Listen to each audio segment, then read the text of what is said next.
Hi, a very good morning. So today's live session will focus on multiple choice questions from acute radiation syndrome, from which we had a textbook discussion previously. So I hope you guys are ready. And before we proceed, we have the following rules as you're all aware of. Right answer +4, wrong answer -1, no answer -2, and you can drop your scores at the end of the session. So we have around 5 questions, 5 fours 20, plus a bonus of 5 marks for all those who actively participate in giving out the answers. So the total score would be 25. Okay. So I hope you guys are ready, and also see to that you have your notes alongside with you. And if you have any issues with streaming video or audio, do let me know, right? A very good morning once again. So we'll start with our first question. Match the following. Let's see how many of you are going to get this right. So on left side of the column, you can see the dosages in grays, 1 to 2, 2 to 4, 4 to 7, 7 to 15, and 50 gray. And on right side, you can see clinical signs and symptoms, the clinical manifestations. Hemorrhaging into tissues, convulsions, weakness and fatigue, circulatory collapse, anemia, prodromal symptoms. So do post your answers in the comment section. All you have is only 1 minute time. Okay, 45 seconds on an average, but we'll give you 1 minute. So do it as fast as possible. Yeah, and as you keep on answering, also I've asked you about stochastic and deterministic effects yesterday, and it's really good to see some of you coming back, getting back through mail and trying to answer questions. We'll also discuss about stochastic and deterministic effect in this video. We have a question, I reckon. Okay. So very good, Sriparna. Sriparna seems to be very fast and furious today. Okay, so I'll just give you a summary, and based on that, you can answer accordingly. As you know, 1 to 2 gray, initial or minimal dose, it can lead to various prodromal symptoms: fatigue, anorexia, generalized weakness, malaise, etc. 2 to 7, we discussed like they lead to hemopoietic syndrome, right? 2 to 7, hemopoietic or hematopoietic. Whereas 7 to 15, gastrointestinal syndrome, and 50 or more than 50, CVS and CNS syndrome, isn't it?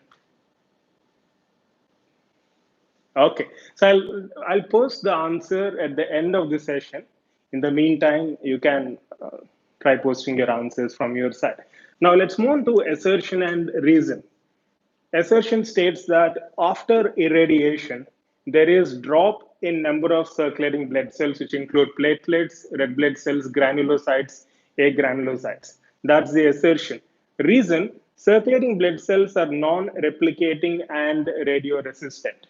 So do let me know whether both assertion and reason are true or false. Also, let me know if the reason justifies assertion.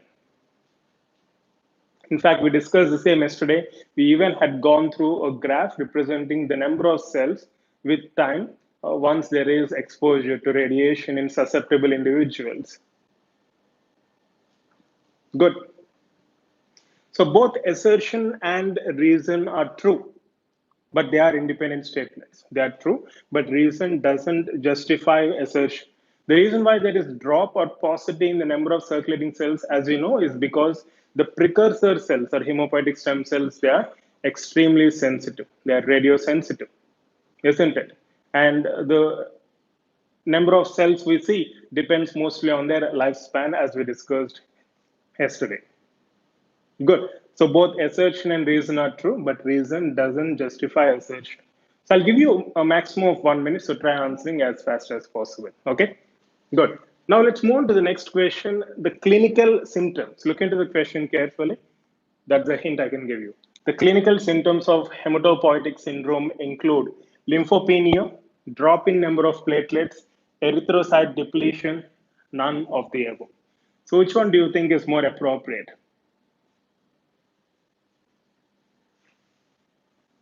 The clinical symptoms of hematopoietic syndrome include. Seems very easy question, right? But there is a catch. Look into the keywords clinical symptoms. So are these symptoms?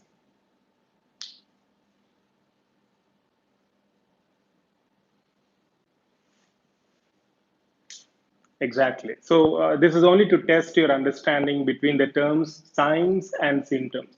Signs are those which are elicited by the operator or doctor. Symptoms are which are exhibited by the patient, which the patient complains of. Fever, headache, they're symptoms. But blood pressure, the temperature of the patient, they're all signs, right?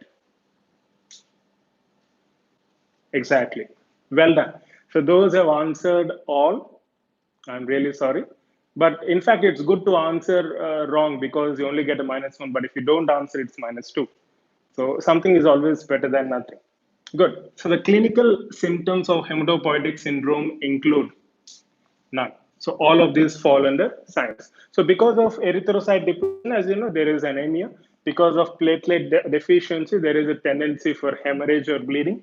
And because of leukopenia, there is a tendency for development of infections. Quite obvious, right?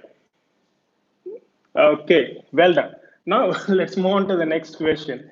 Latent period refers to period during which the exposed person shows no signs, symptoms, both none. So which one do you think is more appropriate? Again, testing you for understanding of the terms, signs and symptoms. In fact, we discussed about prodromal syndrome followed by latency. So what does latency denote? Acute radiation syndrome is, as such, varied manifestations of signs and symptoms once the whole body is exposed to radiation.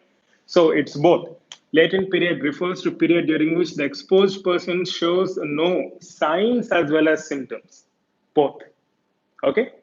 You can refer White and Farrow if you need confirmation. Now, well done, those who answered both. And those who haven't answered both, don't worry, you at least answered it. Final question. Severity of clinical effects is proportional to dose, radiation dose, in case of stochastic effects, deterministic effects, both none. So, what's this all about? So, which one do you think is more appropriate? The severity of clinical effects is proportional to dose in stochastic, deterministic, both, or none.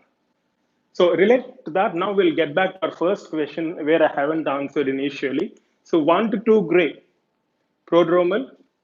So we can mention A here. And also weakness and fatigue, again, prodromal symptoms. 2 to 4 gray, 4 to 7 gray, hematopoietic syndrome. So we can mention here B as well as C, isn't it? 7 to 15, hemorrhaging ulceration and hemorrhaging of intestines into intestines, GI syndrome. So you can mention D here. What about convulsions and circulatory collapse? Obviously, it has to be E, more than 50 gray. Right? So if you observe in the process of answering questions, you might have realized the fact that there are certain threshold values. 1 to 2 gray, you find prodromal. 50 or more than 50, you start observing cardiovascular collapse, CNS symptoms. 7 to 15, so we have a particular dose level, which is nothing but a threshold beyond which we see these manifestations. So whenever you have a threshold, and whenever you know the fact that with increase in doses, as we discussed yesterday, the clinical symptoms, signs, clinical manifestations, intensity also increases proportionally. So these are the characteristic features of deterministic effects, as few of you rightly mentioned yesterday, and also in males. Well done. So we're talking about deterministic effects. Acute radiation syndrome, it's a deterministic effect. So it is determined to happen. So whenever there is exposure to radiation, there is killing of cells once the threshold level crosses to a particular point, and then because of killing of cells, we find the following manifestations. Ultimately, this is all about killing of cells. Whereas in case of stochastic effect, there is only sublethal damage to genome, which can either lead to cancers or transferable or hereditary mutations, etc. So there is no threshold in case of stochastic. So you can clearly find out the differences between them, stochastic and deterministic in White and Farrow. And if you need any further clarification, you're free to get back through mail 24/7. So let's get back to this question again. As you can see, severity of clinical effects is proportional to the dosages in case of deterministic effects, as most of you rightly mentioned. I hope it's clear. So deterministic effects, the damage will happen if it crosses if the doses or exposure crosses a particular dose limit, that is threshold. And the severity of manifestations is proportional to the amount of dosage. Whereas in case of stochastic, you don't have any such threshold, and any amount of doses can lead to mutations, can lead to sublethal damage to genome, right? I hope it's clear. So these are some of the questions which I wanted to discuss, and you can post your answers or scores in the meantime. I hope it's clear. Good. Yeah, keep posting your answers, and also we'll have a textbook discussion again tomorrow at 11 a.m. Indian Standard Time. We'll spend around 25 to 30 minutes or a maximum of 40 minutes. And then day after tomorrow, we'll have MCQs discussion from textbook discussion topic. I'll let you know the topic. I'll post the material, relevant material, as soon as possible in our updates group. Okay. And you can consider this as your homework. All the questions which we discussed, along with differences between stochastic and deterministic effects, you can make a note in your customized notes and you can get back through mail. Okay, you can consider that as your homework. I'll see you again tomorrow at 11 a.m. Indian Standard Time. Wish you all the best. Love you all. Wish you all a great day ahead. So you can add a +5. You can add a +5 for active participation. Yeah, it's +5 for active participation. In fact, if I were the examiner, I would give even more than +5. For suppose if the exam is for 100 marks, I would allot 150 marks for active participation, totaling the score to 250. Because your scores, they're secondary. But what you're learning in the process and how active you are in the process of learning really matters. Scores might waver. It might be low now, it might be high the next time, but these are secondary. But once you indulge yourself actively in learning process, and once you consider this as fun, and once you're actually learning something from each and every aspect which you're coming across, that's what is really important, and that's what matters at the end of the day.